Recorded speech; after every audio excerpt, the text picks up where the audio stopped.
came with your students the night to bring their supplies, it was on their desk, and you picked it up and you took it home with you. If you didn't make it that night, your student was supposed to take it home and let you read over it.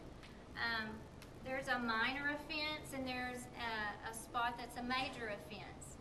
A major offense would include fighting, stealing, bad language, the worst of the worst, and you would definitely receive a phone call. The minor offenses are talking, attitude needs adjusting, silly behavior in the classroom. You probably won't get phone calls for that unless it's continuous and we've warned and told and deducted points and they still don't want to stop. So then you may receive a phone call that says, help, this is where we are, this is how many points they have taken away, we need your help. For sure, you're going to get a 3-week progress report, and when you get that report, all of us will have their conduct grade on that report, where they are at that moment. So they have 3 more weeks to go. You have to remember they have to make a 90 or above to be able to go to the parties at the end of the 6 weeks. And I think I can speak for all of them. We don't just turn around and say, oops, you were talking, there's a mark. Oops, you were talking, there's a mark. I know I've said, this is your warning, I need you to work. If you're not going to work, I'm going to give you a mark. So they know when it's coming. So we're not just putting marks down just to put it there. It will be a grade on their report card. But of course, if you have any questions about it, call us. We'll be glad to answer questions for you. And again, if there's a serious problem going on, either I'm going to call you, one of them, or Ms. Parker is going to be sure and give you a phone call. Thanks for coming out tonight. I really appreciate it because I know, just like me, we have things we need to do at 5:30 in the afternoon. But I wanted to share some new things that are going to be happening in 4th grade that probably you might not have seen last year in 3rd grade. And I'm going to go through each little subject area and just kind of give you an overview, and then a couple of things about the report card that we've kind of mentioned already. And their subject of reading this year, we have an accountability for their reading that they do at home with you at night. I know that you've seen in their planner that we've asked them to read 20 minutes at home Monday through Thursday nights. That's our assignment, but we need your help in making sure that that actually occurs. And one of the accountabilities that you sign off, when you put your initial or your name, then you're saying, my child did their reading tonight. And the second thing is that whenever they complete a book, they will take a computer test. We call it AR, Accelerated Reader. That's one of the things that lets us know that they're actually doing their reading and that they understand what they read. Because you and I both know that sometimes flipping pages is not the same thing as reading, and often the flipping pages will happen without the comprehension to go along with it, and comprehension is probably a whole lot more important than how fast they read. The better reader you are, the more you read, the better you'll be in writing. Then writing, this year, the state STAR test includes a writing component. It's a 2-day test, and that test will ask them to do 2 things. One, they'll have to compose a composition. One will be a personal narrative, which will be something that they can draw from their own experiences. And then the other be an expository, which means they have to explain something in detail and in sequence.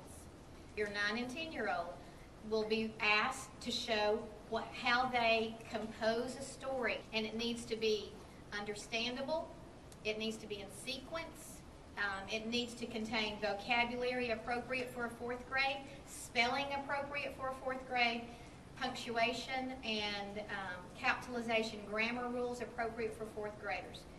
It's done over 2 days. One day they do one writing, and then they have a revision and editing section that goes along with it. They'll read a composition, they'll find mistakes, and they'll say what they were and maybe what it should have been like. The second day, they'll do another composition and another round of editing, just like they did the day before. This is like their very first picture that the state will take of them as a writer. Another change in math, which is my favorite subject, by the way, is that we expect them to come into fourth grade knowing their basic facts. I mean, that's a done deal. And whenever they came through our door, we hope that they know their basic facts in adding and subtracting. They should have most of their multiplication facts down. It goes all the way up through their 12s, which means 12 times 12 is the largest one that we have in memory in place. And then we start talking about lots of division this year.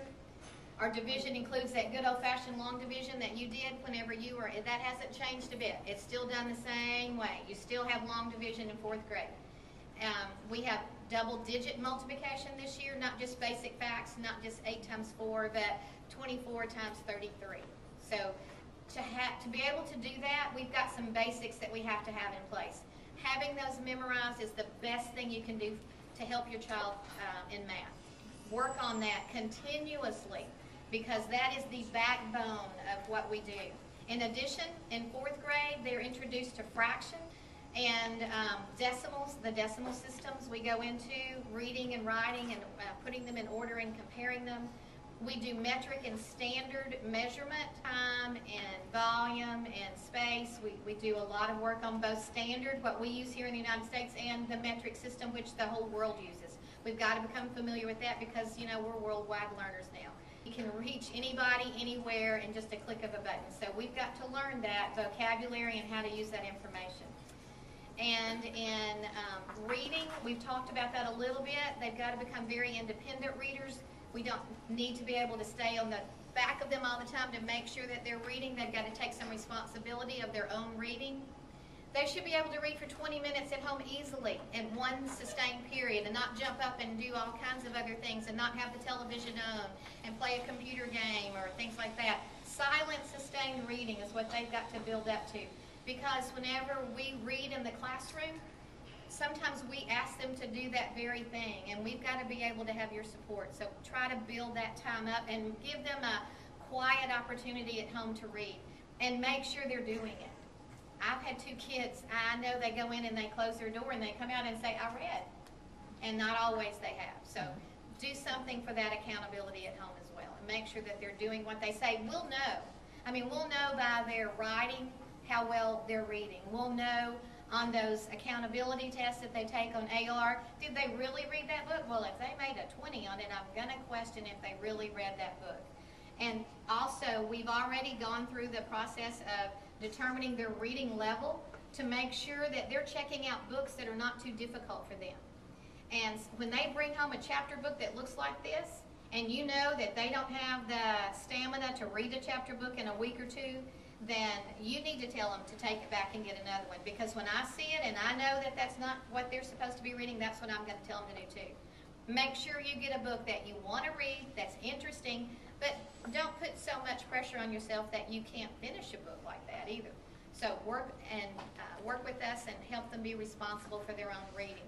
We want them to become independent readers, to enjoy it, and it helps them in all the other areas. In science, this year Mrs. Smallwood is their science lab teacher. They do hands-on work whenever they go to her classroom once a week.